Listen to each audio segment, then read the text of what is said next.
go. Alrighty. We're live.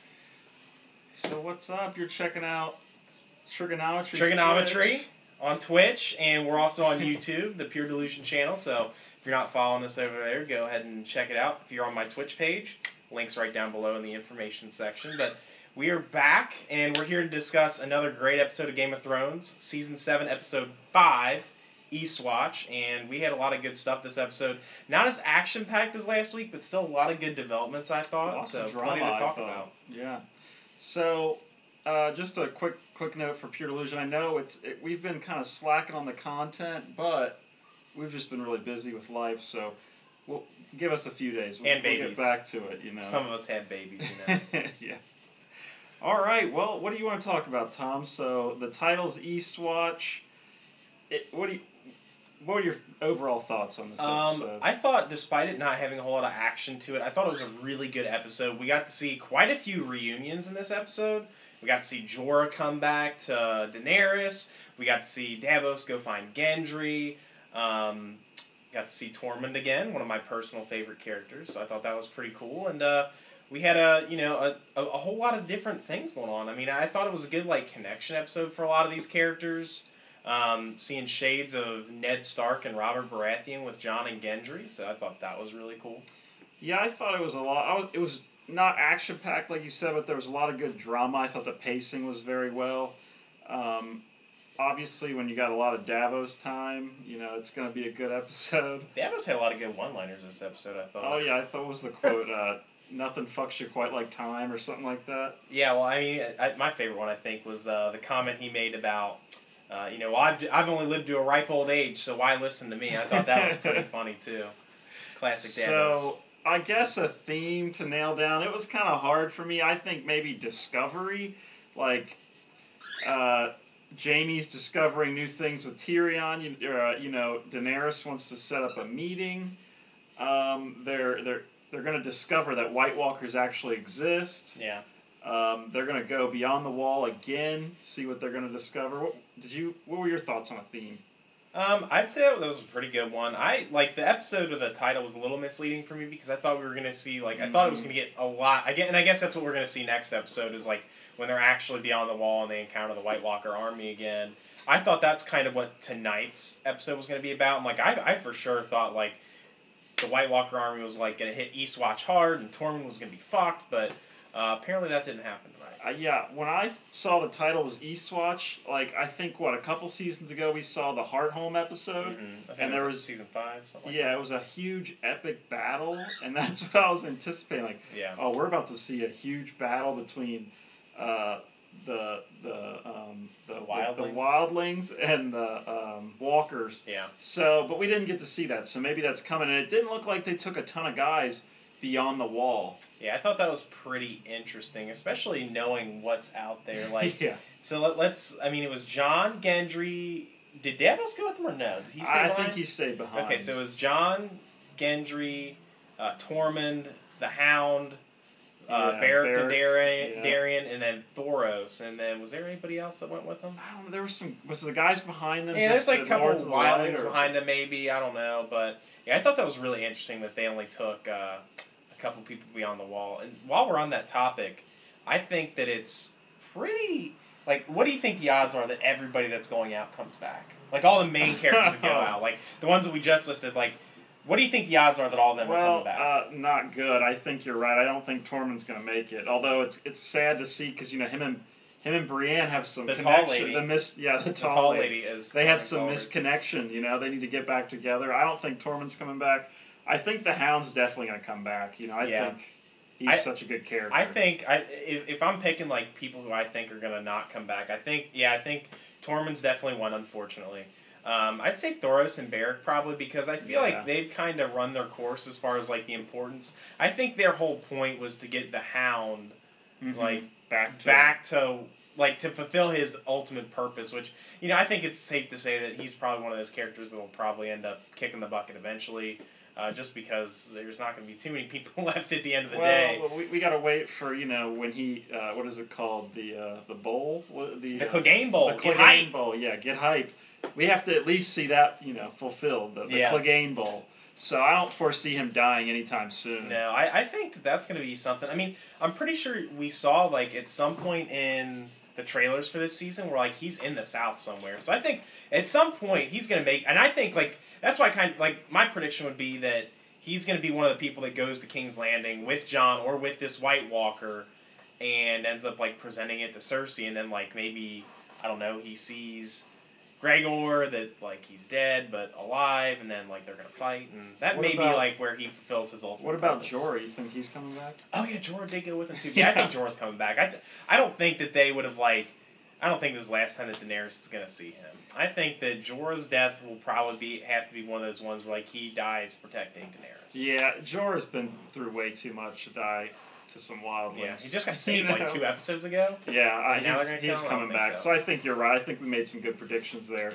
Yeah. The what are they called? The Men Without Banners? The Brotherhood Without Banners. Yeah, Brotherhood. Those Banners. Guys probably aren't coming back in Tormund. So I thought those kind of, like... Didn't they go, like, when they were traveling north with the Hound, weren't there more of them with them than just, like, Thoros, yeah, I thought there were Beric, too. and the Hound? Like, what happened to those guys? That's kind of Maybe those were the guys in the back. Maybe. I mean, those guys look more like wildlings to me, though. But yeah, so what was your favorite scene from this episode? I think my favorite one, because it involved 2 of my favorite characters. Probably the scene where Arya's snooping around, following Littlefinger, and she finds that letter, which we actually went back and, like, had to rewatch, because we paused it trying to find a little bit more information out. So if you guys missed that, we're going to fill you in on that. So that was my favorite scene where, like, you know, Arya goes and finds that little scroll that Littlefinger's like, is this the only copy in Winterfell?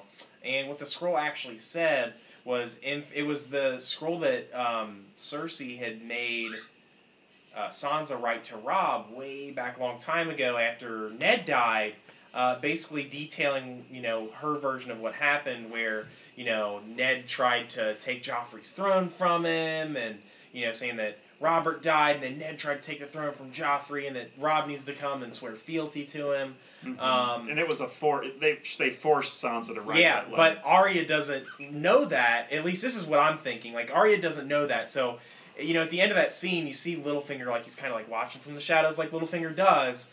He knew that Arya was following him, and I think that was a ploy, you know, where he was trying to plant something to make Arya distrust Sansa even more than she already does. Yeah, we've seen some tension build up between those 2 characters. Basically, the tension is about Sansa's kind of not really quieting the Jon Snow hate. You know, she's kind of listening to it. Oh, you guys are so kind. You know, you want me to be your leader. And I think Littlefinger's trying to play that up. And you saw him walking around giving people money.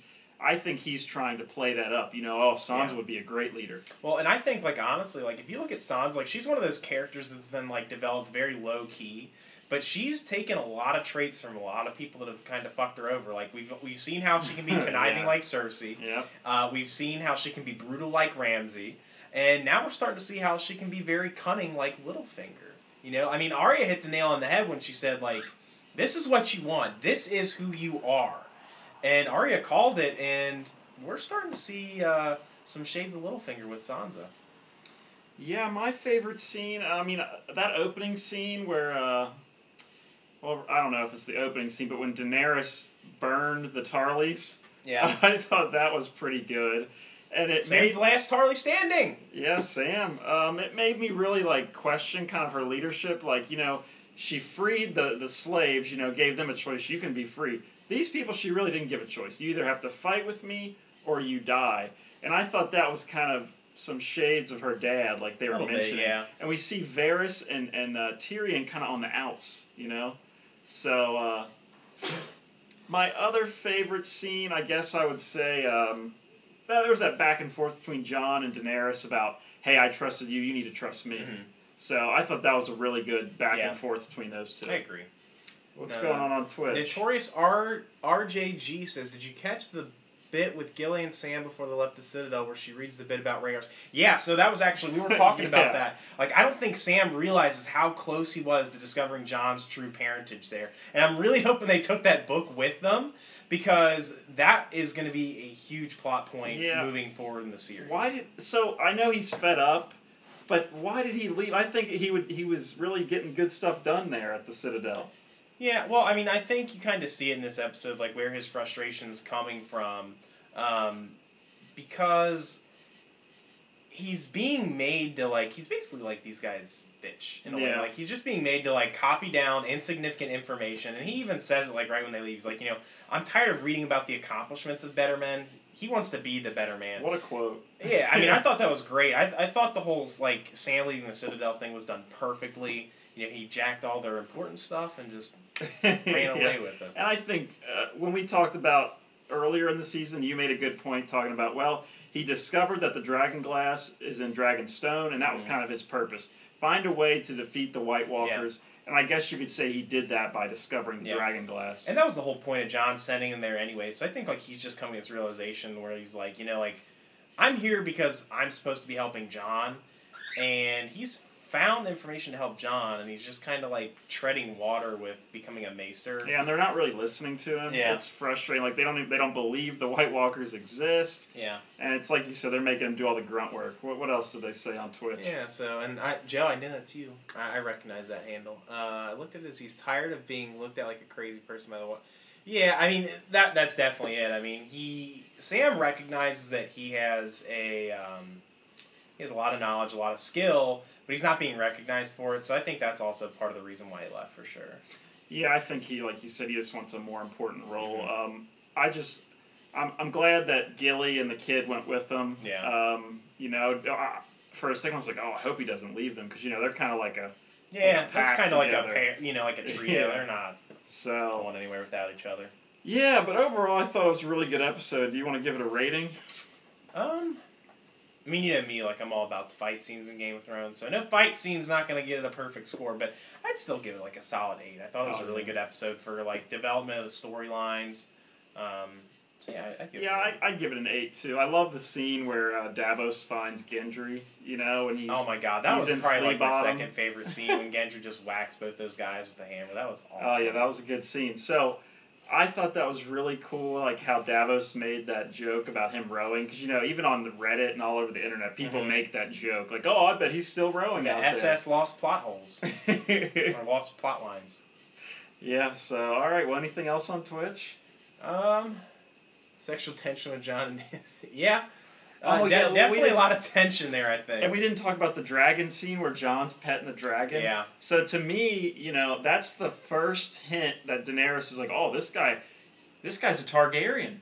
Yeah. Like he has a connection with the dragons. Yeah, I think that she's kind of recognizing something. Also, what's going on, gaming? How's it going? Yeah, I think that's, like, we're obviously coming close to the culmination of, like, people figuring out that John's a Targaryen. I mean, we've seen... Mm-hmm. Sam almost discovered it. Yeah, Sam almost discovered it this episode. Bran clearly knows. Like, he has to. There's no way Bran doesn't know. And then now we've got the scene where, John touches the dragon and the dragon lets him touch it. It's like, what? Like, Dany obviously, I think, picked up on that a little bit, so... Yeah, so it's strange for me to see them now separated, and it's like...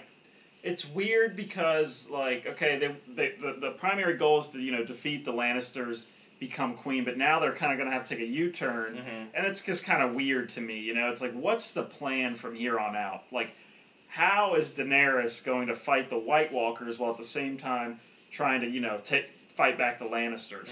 I think that's kind of the point, is, like, she wants to meet with Cersei, and, like, Cersei kind of has the same idea in her head, where it's like, they both realize that, like, Cersei's losing, so obviously, like, she's going to take this chance to get Daenerys off her back. So, hey, you wanna meet with me about this, like, Army of the Dead? Cool. And, on the same page, like, Daenerys is like, okay, like, if this is a real threat, like, there's no way I'm going to be able to fight on both fronts at once. So, I've already had a pretty decisive victory against the Lannisters, so I don't really need to worry about them right now. But let's see if we can maybe make something of this, potential alliance with the North. Because I think she's looking more down the road where she's like, this is really going to help me down the road if we're able to, take care of what they need to take care of, make an alliance with them, crush the Lannisters then anyway. I think, honestly, like, and this is something that I noticed in this episode, like, I think Cersei was really, she wasn't featured a lot in this episode, but let's give her props. Well, I mean, yeah, not only that, but, like, she's super cunning. Like, she showed her cunning because, like, she knew about that meeting that Jaime had with Tyrion. Yeah. And, I mean, give Cersei her credit. I think it's Qyburn. Qyburn's her new master of whispers. Like, obviously he knew something. Like, somebody, he had all those kids kill Pycelle. I mean, he's kind of taken over the role of Varys and Pycelle. Do you think they're going to kill Bronn? See, I was kind of like worried about that. Like, man, if she knows that Bronn did that, like she might. Yeah, Jaime might have to have it out. Get him out of King's Landing. Yeah, and I think that may be what happens. Like, it wouldn't surprise me to see Bronn end up like back. That would be Tyrion or something like that. Yeah, that would be terrible. For them to kill Bronn after he literally just saved Jaime's life. Yeah, and I think that's probably the biggest reason why Jaime is not like super pissed. Yeah. You don't think she's pregnant? Oh, well, we kind of thought that because he's like, who's the dad? Is that what he said? Who's the father? Either that or she's just trying to play him. But that would be classic Cersei. It wouldn't surprise me. Kind of make him become more loyal because in the beginning she kind of said, you need to play your role. You're a soldier. Mm-hmm. I'm the queen, So that is a good point. Maybe she's not pregnant. Yeah, maybe she's just trying to manipulate him. Trying to get him on her side. A trap game. Yeah.